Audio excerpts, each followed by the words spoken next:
हमारे साथ जुड़े रहने के लिए हमारे YouTube चैनल को सब्सक्राइब करें, साथ ही बेल आइकन को दबाएं। नेटवर्क न्यूज की खबरें सबसे पहले देखने के लिए। गजी बागपत से आज सुबह ही 60 किसानों ने बागपत से किसान मजदूर संघ से जो आए थे नरेंद्र सिंह तोमर से बैठक की और उन्होंने बताया कि सरकार पे, केंद्रीय सरकार पे कोई भी दबाव नहीं है कि वो संशोधन कराए। इस पे आपका क्या कहना है कि आप भी बागपत से ही आए हैं? हाँ जी, बिल्कुल सही बात है। हम लोग बागपत से आए हैं और नरेंद्र तोमर जी के उस ट्वीट को काउंटर करने के लिए ही आए।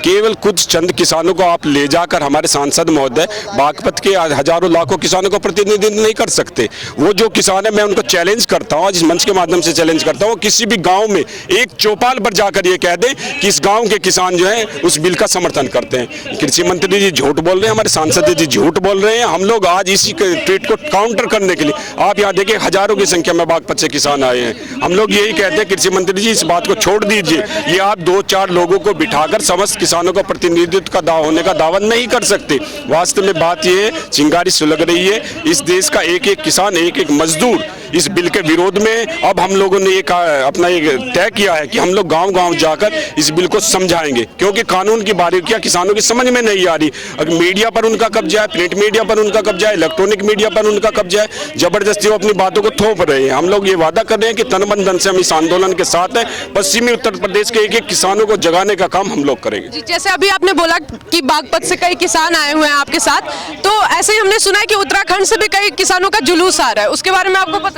देखिए, मैं कहना चाहता हूँ कि धीरे धीरे जितना ये आंदोलन लंबा चलता जा रहा है, पहले हम लोग सोचते थे कि ठीक है, मोदी किसी भी सरकार का जो है सहनशीलता कह लिए, दयालुता एक उसका गुण होता है। राजा में दया सबसे प्रमुख होनी चाहिए, उनका मन पसीजेगा। लाखों किसान सड़कों पर पड़े हैं, लेकिन हम लोग मतलब इस चीज़ को आश्चर्य है कि लाखों किसान एक महीने से 35 किसान इस यज्ञ में अपनी आहुति दे चुके हैं, लेकिन हमारे राजा को सुनने का कोई फुर्सत नहीं है। बल्कि उल्टे उन लोगों ने अपनी पूरी टीम, पूरी मंत्रिमंडल को उतार दिया कि जाकर किसानों को समझाओ। अरे हम ये कह रहे हैं राजा जी, जिस चीज़ को हम आपसे नहीं मांग रहे, आप जबरदस्ती क्यों थोप रहे हैं? यदि ये किसान ये बिल इतना ही अच्छा है तो 2 साल बाद, 4 साल बाद किसान लोग खुद बच की मांग करेंगे। जो चीज, ये तो वही वाली बात हुई ना, कोई व्यक्ति किसी को जबरदस्ती गिफ्ट दे रहा है, गिफ्ट लेने वाला कह रहा है मुझको नहीं चाहिए, लेकिन आप कह रहे हैं नहीं पागल, तू पागल है कि मैं तुझको गिफ्ट दूंगा। तो ऐसे हम लोगों के हाथ जोड़ के यही विनती है, किसान अन्नदाता है। ये जो आंदोलन है, ये केवल किसानों का आंदोलन है, ये उस प्रत्येक व्यक्ति का आंदोलन है जो दिन में 3 समय रोटी खाता है। और मैं एक बात आपसे कहना चाहता हूँ, 1985 में जो ये फूड प्रोसेसिंग विभाग की शुरुआत की गई थी राजीव जी के टाइम में, तो उस समय भी किसानों को यही बरगलाया गया था कि डिब्बा बंद वस्तुएं, डिब्बा बंद खाद्य पदार्थ यदि आएंगे, चिप्स यदि वगैरह आएंगे, और तो फिर जो है किसानों की आय बढ़ेगी। लेकिन मैं आप पूछना चाहता हूं कि जो हमारे जो चिप्स हैं वो तो 500 या 1000 रुपये किलो बेचते, लेकिन आलू तो आज भी 2 रुपये किलो ही है। तो किसानों को जानबूझ के कानून ऐसे बनाए जाते हैं, किसानों को भगाया जाता है, लेकिन आज तक कभी भी किसानों की आय को बढ़ाने का कोई प्रयास नहीं किया गया। और जो नेशनल क्राइम रिकॉर्ड ब्यूरो के जो आंकड़े हैं, अब तो पहले ये आता था कि 24 घंटे में 48 किसान आत्महत्या कर रहे हैं, अब तो सरकार ने वो भी बंद कर दिए। किसानों की वास्तविक स्थिति आपको देखना तो आप गांव में जाइए, मुझे एक घर ऐसा बता दीजिए जो केवल और केवल किसानी पर आधारित हो और उसके घर में खुशहाली हो।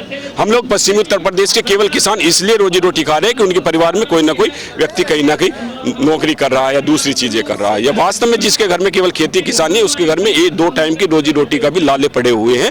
ये चीज मोदी जी को समझनी पड़ेगी। हम तो बस हाथ जोड़ के इतने कह रहे हैं, मोदी जी 6 साल हो गए आपकी मन की बात सुनते सुनते, एक बार हमारे भी मन की बात सुन लीजिए, तो इसमें गलत क्या है? Thank you. धन्यवाद सर, धन्यवाद। आप देख रहे हैं नेटवर्क न्यूज, साहस सच कहने का।